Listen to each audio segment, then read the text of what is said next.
मिलकर बिछुड़ना है तो राधा बनो, और बिछुड़कर मिलना है तो मीरा बनो।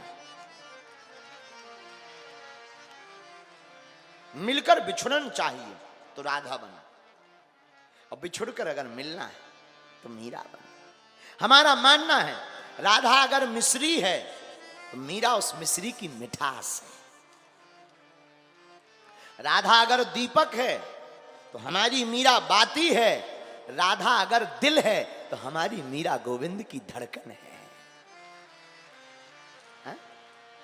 मीरा भी कहां कम है। क्या क्या नहीं सहा। जगत की अवहेलना, पति की अवहेलना, माता पिता की अवहेलना, संसार के ताने, विष पिया, रोई, भटकी, विरह की वेदना में तड़पी है।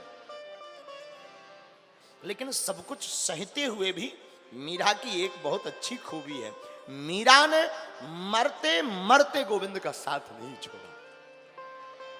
तो मीरा मरी कहां? मीरा तो आज भी गोविंद के हृदय में जिंदा है। तो कि मीरा बन ही कौन सकता है? मीरा तो कृष्ण ही बन सकते हैं। भगवान कृष्ण के अलावा मीरा कौन हो सकता है? राधा अगर चंदा है तो मीरा हमारी चांदनी है। चंदा बिना चांदनी के अधूरा है। मीरा भी कम कहा। खूब सहा मीरा ने अपने जीवन काल में, लेकिन सहा कहा नहीं।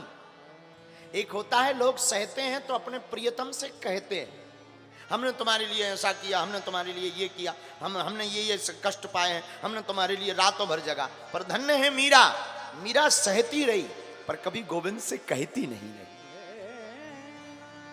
यातनाएं सही, वो यातनाओं को भी गोविंद मानती थी, पीड़ा को भी गोविंद मानती। ये जीने की एक कला है।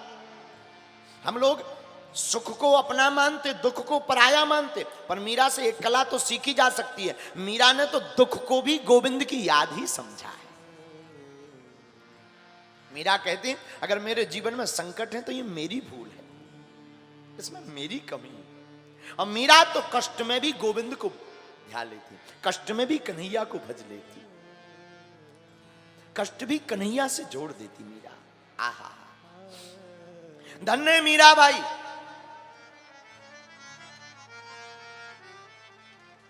पति ने परेशान होकर के मीराबाई को सताने के लिए बहुत सी स्त्रियों को भेजा, इन्हें परेशान करो, ब्रेन ब्रॉश करो, दिमाग इनका बदलाओ ताकि ये आ जाए। मीराबाई के पास जो भी जाता था समझाने के लिए, आता तो था समझाने के लिए, पर धन्य है मीराबाई का प्रेम। वो समझाने आता था लेकिन वो भी मीराबाई की विरह की वेदना को देख करके वो भी मीरा की तरह हो जाता था। वो भी कहती थी कहां पागलों जैसी बाबरी बातें करती हो। मीरा कहती तुम धांधलबाजी में पड़ी हो। मीरा कहती तुम बुद्धू हो, तुम्हें पता ही नहीं, जो सुख पाओ राम भजन में सो सुख ना है अभी। तुम्हें क्या बताऊं मुझ पर क्या बीत रही सखी। कोई सखी या कोई सहेली समझाने जाती थी, मीरा मान जाओ, आन बान शान की बात है, महाराज की नाक कट रही है, मत संतों के साथ बैठो, नाचना तो बंद करो, भागना बंद करो, ये रातों रातों भर जागना बंद करो, ये चिल्लाना, ये घुघरू बांधना, ये संतों के साथ दिन रात बैठे रहना, अरे नाक मत लजाओ। मीरा कहती अरे सखी तू बाबरी है, अरे सखी तू पागल है, तेरा दिमाग फिर गया है, तू एक दिन तो गुजार मेरे साथ। सखी कहती उसमें दिक्कत क्या है, ले मैं गुजारती हूं। और जब सखी मीरा के विरह को देखती कि मोर मुकुट बंसी बारे की मूर्ति सामने, और मीरा घुंघरू बांध करके 5000 वर्ष बाद मीरा मोहन की मूर्ति के सामने ऐसे नाचती थी जैसे मीरा मधुबन में कन्हैया के साथ गलवैया डाल करके थिरक रही हो।